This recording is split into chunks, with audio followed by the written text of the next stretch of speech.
Pernahkah kamu berpikir, kenapa ada orang yang kemampuannya biasa saja tetapi hidupnya terus berkembang?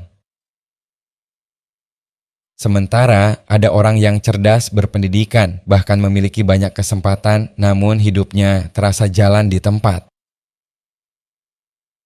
Mungkin masalahnya bukan karena kamu kurang pintar, bukan karena kamu kurang berbakat, dan bukan juga karena kamu kurang bekerja keras.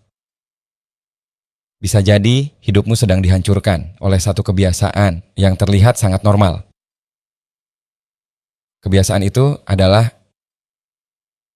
menunda.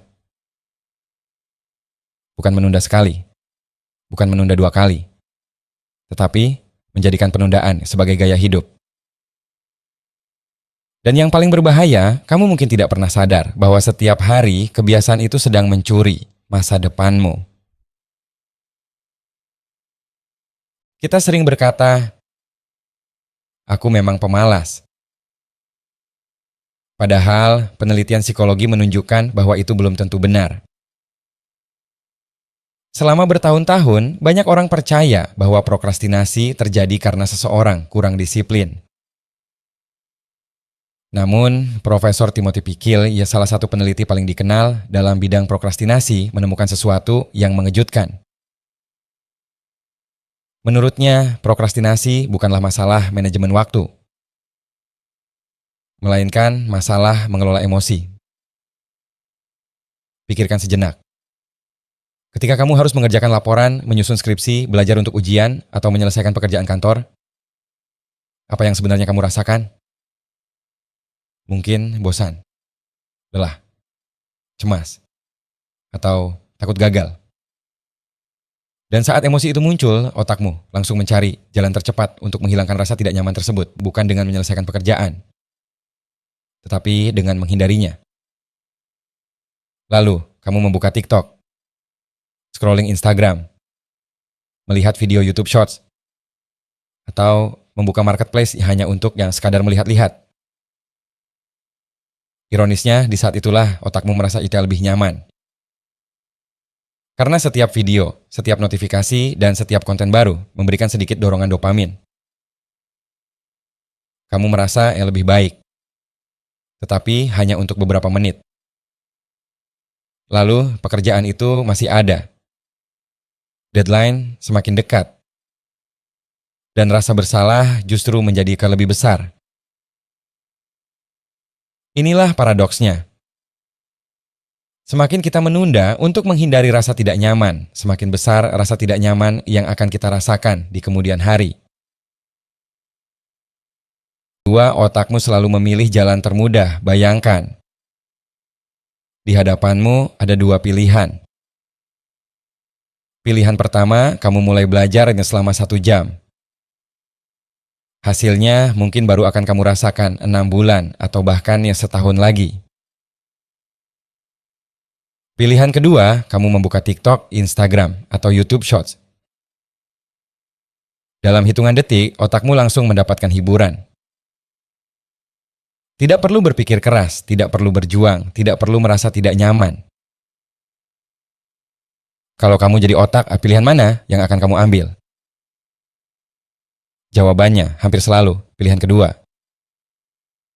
Bukan karena kamu lemah, bukan karena kamu malas, tetapi karena otak manusia memang dirancang untuk menghemat energi. Dalam ilmu neuroscience ada konsep yang disebut immediate reward.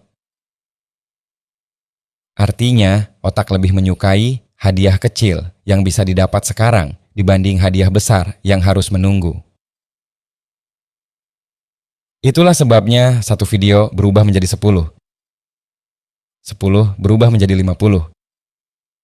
Dan tanpa kamu sadari, 1 jam menghilang begitu saja. Pernahkah kamu berkata, aku cuma buka HP 5 menit?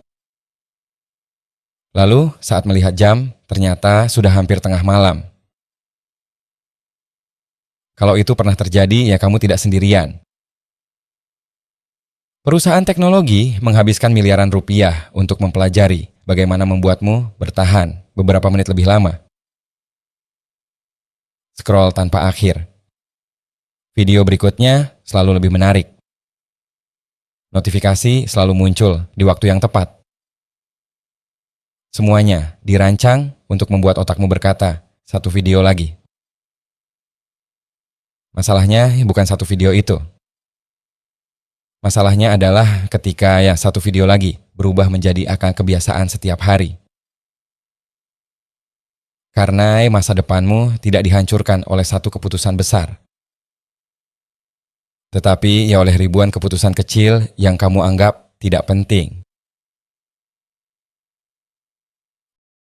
Coba bayangkan ini. Ada dua orang, usianya hampir sama, pendidikannya juga tidak jauh berbeda. Mereka bekerja di kantor yang sama, bahkan naik kereta yang sama setiap pagi.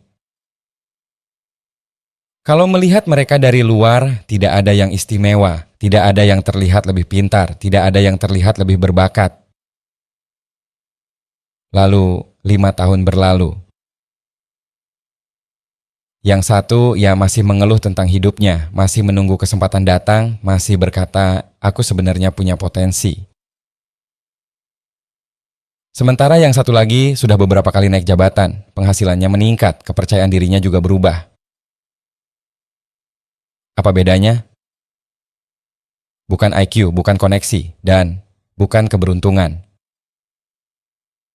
Bedanya ternyata sederhana. Setiap malam, setelah pulang kerja, orang pertama berkata, aku capek.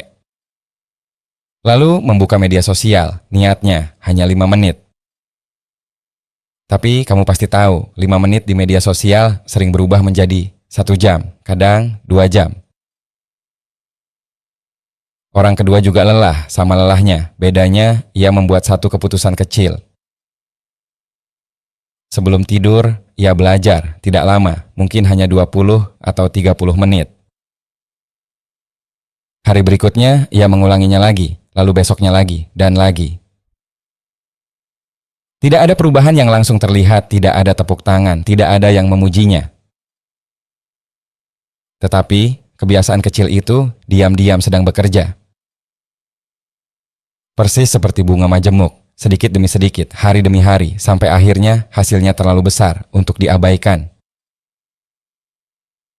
Lucunya, kebiasaan buruk juga bekerja dengan cara yang sama.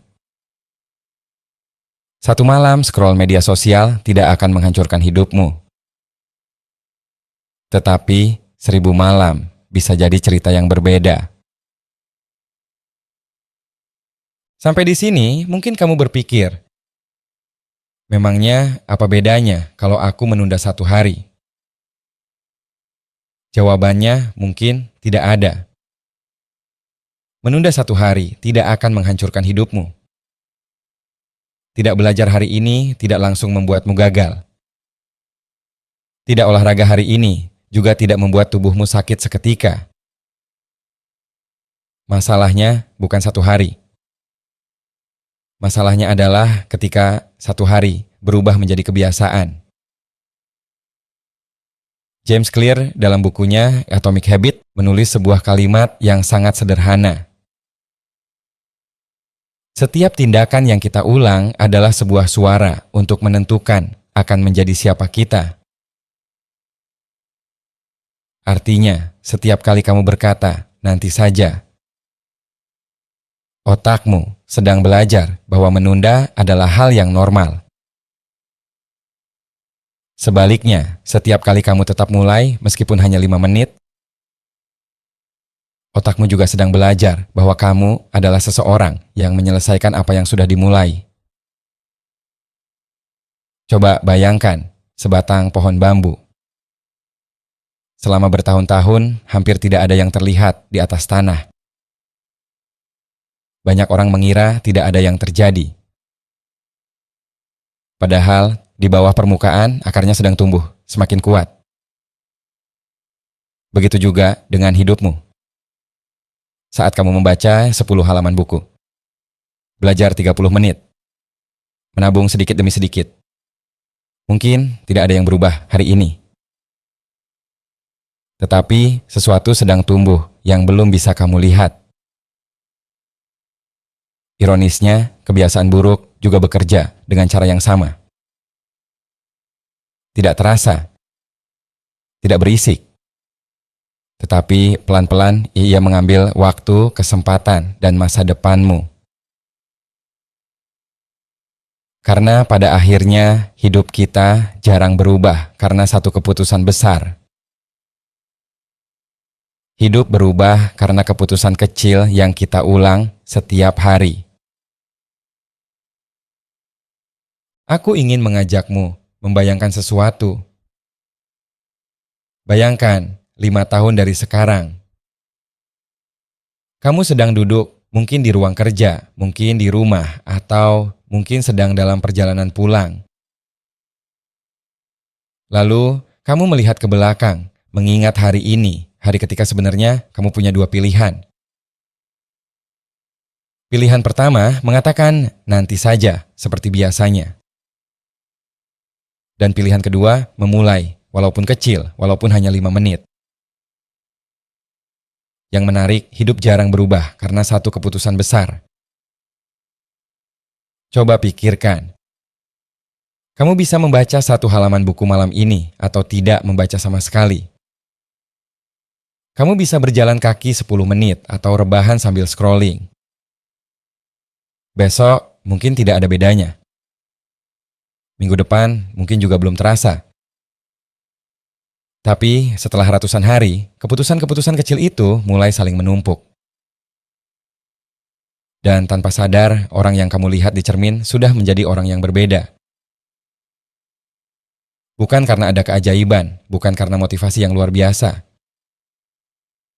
Tetapi karena suatu hari kamu berhenti menunggu, perasaan semangat datang. Dan memilih bergerak yang meskipun sebenarnya kamu tidak ingin. Jadi sebelum video ini selesai, aku ingin bertanya satu hal. Kalau besok pagi kamu bangun dan mengulangi kebiasaan yang sama selama 5 tahun ke depan, apakah hidupmu akan benar-benar berubah? Kalau jawabannya tidak. Mungkin yang perlu diubah bukan tujuanmu. Tetapi apa yang akan kamu lakukan setelah video ini berakhir?